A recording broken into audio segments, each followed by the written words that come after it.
I was already recording when she said it. The clinic's waiting room hummed, filtered air, muted screens, the lie of calm. She didn't look at me. She stared at the aquarium, the fish circling the same plastic coral like prisoners rehearsing escape.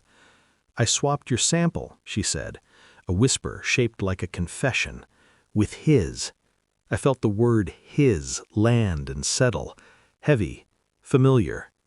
She swallowed. "I wanted the baby to have blue eyes."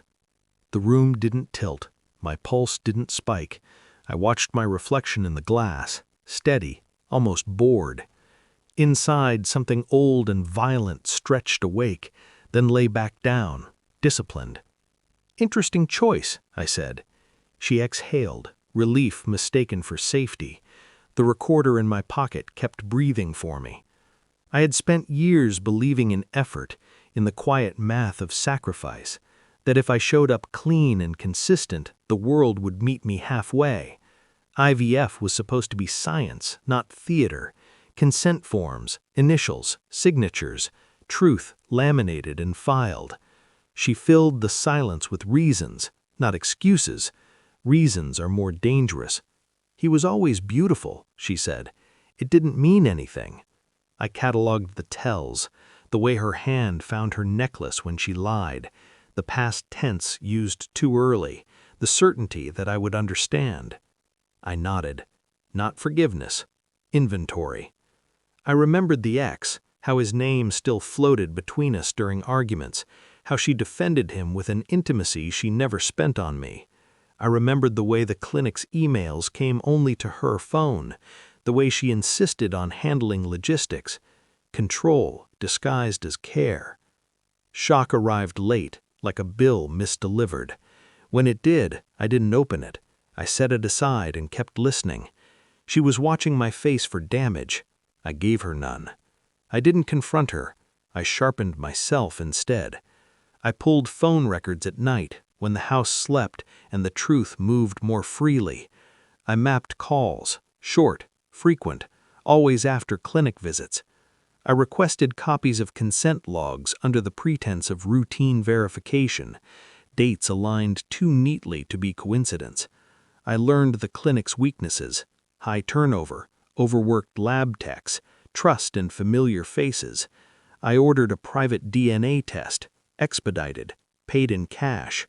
I watched her smile through injections and ultrasounds, watched her practice motherhood with a thief's confidence.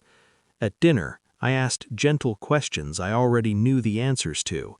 I let her lie to my face and pretended it was intimacy. Inside, I was rehearsing distance, planning outcomes. The calm you mistake for acceptance is often just strategy with good posture. When the results arrived, I didn't open them right away. I made coffee, black. I wanted my hands steady when I read the truth I'd already memorized. The report was clinical, percentages, markers, a clean severing of lineage, not mine. I printed 2 copies. That evening I slid one across the table like a receipt. "Anything you want to add?" Her mouth opened, closed, collapsed inward. "It was just—" She stopped. The words didn't believe her anymore. I watched the moment comprehension turned into panic, the eyes searching for mercy, then leverage. Tears tried to negotiate. I stayed still. Composure is devastating when someone expects chaos. "I have a recording," I said softly, "from the clinic." Her face drained of all its colors, blue included. I made 3 calls. First, to the clinic's compliance office. Medical fraud is a serious phrase when spoken calmly. I sent the recording, the documents, the timestamps. Second, to her ex's wife.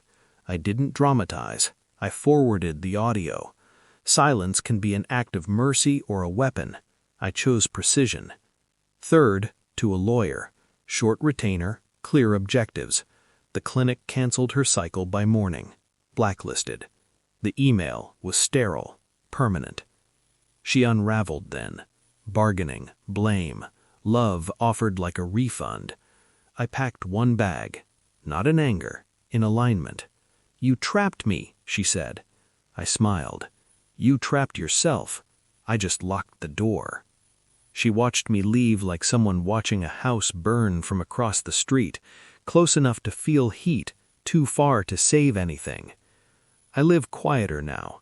Truth has a way of simplifying space. There are fewer mirrors, fewer lies to dust. I think about the child sometimes, not as loss, but as proof. Proof that intent matters, that ethics leave fingerprints. I didn't raise my voice. I didn't break anything that wasn't already rotten. I used the rules she thought she could bend. Power isn't volume, it's timing.